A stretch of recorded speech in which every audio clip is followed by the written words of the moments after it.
اس دنیا میں ایسا ایک بھی شخص نہیں جو اپنی زندگی کا 100% حصہ خوش رہ کر گزارتا ہے۔ اس دنیا میں ایسا ایک بھی شخص نہیں جس پر کبھی برا وقت نہیں آیا۔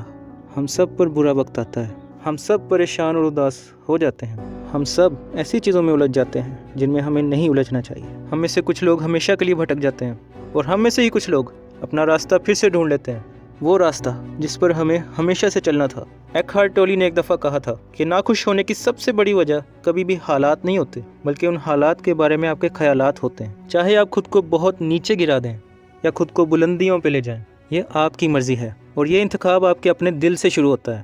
آپ کی حقیقت یہ نہیں ہے کہ کیا کچھ ہو چکا ہے یا ہونے والا ہے، بلکہ آپ کی حقیقت آپ کے اپنے خیالات ہیں۔ اگر آپ اپنے خیالات بدلیں تو آپ کی زندگی بدل جائے گی۔ یہ ہیں 5 ایسے طریقے جن پر چل کر آپ اپنے راستے پر واپس آ سکتے ہیں جب بھی آپ اپنے آپ کو کھویا ہوا محسوس کریں۔ نمبر 1، ایک کاغذ اور قلم پکڑیں اور وجہ لکھیں کہ کیوں۔ جب آپ کو اپنے کیوں کا جواب مل جائے گا تب آپ کو مزید بیرونی حوصلہ افزائیوں کی ضرورت نہیں پڑے گی۔ کیوں آپ کو وہ سب کرنا ہے جو آپ کرنا چاہتے ہیں، کیوں آپ کا جیتنا لازم ہے، کیوں آپ کا صحت مند ہونا ضروری ہے، کیوں آپ کو پیسہ کمانا ہی ہے، اور کیوں آپ کو لڑتے ہی رہنا ہے۔ اور یہ سب کس لیے؟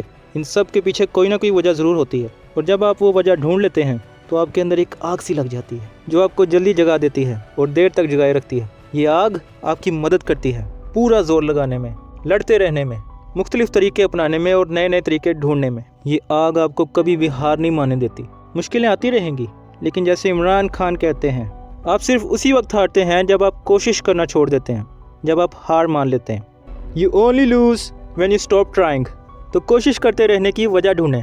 نمبر 2، یاد رکھیں کہ زندگی بہت تھوڑی سی ہے۔ اس بات کو بہت گہرائی میں سمجھ لینا کہ زندگی بہت چھوٹی سی ہے اور ایک ہی بار ملتی ہے، یہ انتہائی طاقتور احساس ہے۔ اگر آپ واقعی اس بات کو سمجھ جاتے ہیں کہ زندگی بہت چھوٹی سی ہے اور وہ ہر چیز جس کے لیے آپ پریشان ہوتے رہے ہیں آخر میں اس سے کوئی فرق نہیں پڑتا، اور اب آپ وہ سب کریں گے جو آپ کو پسند ہے، اپنے جذبے، اپنے پیشن کو فالو کریں گے، آپ اپنے آپ کو عظیم لوگوں کے درمیان پائیں گے اور آپ شکر گزاریں گے اس زندگی کے لیے جو آپ کے اندر موجود ہے۔ اپنے آپ سے پوچھیں کہ آپ کیسے یاد کیے جانا چاہتے ہیں، آپ اپنے آپ کو کیسے لے کر چلیں کہ لوگ آپ کو ویسے ہی یاد رکھیں جیسا آپ چاہتے ہیں۔ نمبر 3، اپنے دل و دماغ کو مثبت اور طاقتور خوراک دیں۔ آپ جتنا زیادہ پازیٹیو اور powerful self development material consume کریں گے آپ اتنے بہتر ہوتے جائیں گے۔ آپ یہ جیسے بھی کریں، کسی کتاب سے، آڈیو، ویڈیو یا کسی استاد سے، اس سے فرق نہیں پڑتا کہ کیسے، فرق پڑتا ہے تو اس سے کہ آپ یہ پازیٹیو کنٹینٹ ہر روز کنزیوم کر رہے ہیں، اور اگر آپ واقعی اسے اپنے اندر اتار رہے ہیں تو بہت کم امکان ہے کہ آپ پھر سے گم ہو جائیں۔ آپ صرف اسی وقت راستے سے بھٹکتے ہیں جب آپ منفی چیزوں میں الجھتے ہیں۔ اس دنیا کے زیادہ تر لوگوں کی طرح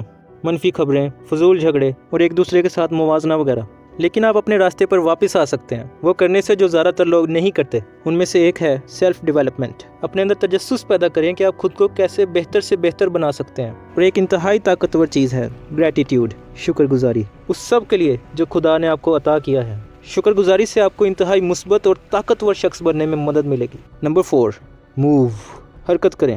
سائنس نے ثابت کیا کہ فزیکل ایکسرسائز سے ذہنی دباؤ اور سٹریس وغیرہ کم ہوتا ہے اور آپ کا دماغ خوشی محسوس کروانے والے کیمیکلز ریلیز کرتا ہے۔ تو اگلی بار جب بھی آپ اپنے راستے سے بھٹک جائیں تو سیدھا جا کر جم جوائن کر لیں، سپورٹس کھیلیں، دوڑ لگائیں، پسینہ بہائیں، اپنی ٹینشنز کو کسی پروڈکٹیو جگہ پر نکالیں۔ ایسا ہر روز کریں اور اپنی جسمانی قوت کو بڑھاتے جائیں۔ آپ کس طرح بیٹھے ہیں یا کھڑے ہیں، اس سے بھی بہت فرق پڑتا ہے کہ آپ کیسا محسوس کرتے ہیں۔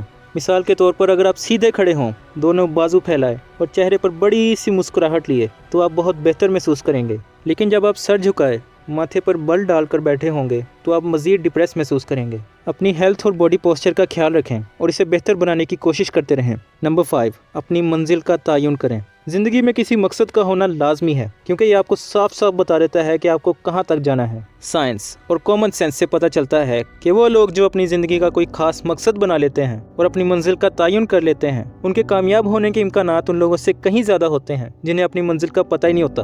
یہ ہیں کچھ خاص طریقے کسی چیز کو اپنا ہدف بنا لینے کے لیے۔ سب سے پہلے تو آپ کو یہ معلوم ہونا چاہیے کہ آپ کیا چاہتے ہیں۔ اگر پیسہ کمانا چاہتے ہیں تو صرف یہ نہ لکھیں کہ مجھے مزید پیسہ چاہیے، بلکہ یہ لکھیں کہ کتنا پیسہ چاہیے۔ اگر یہ کوئی فٹنس گول ہے تو صرف یہ نہ لکھیں کہ مجھے بہتر باڈی چاہیے، بلکہ یہ لکھیں کہ کتنا وزن اور کتنے باڈی فیٹ تک آپ کو پہنچنا ہے۔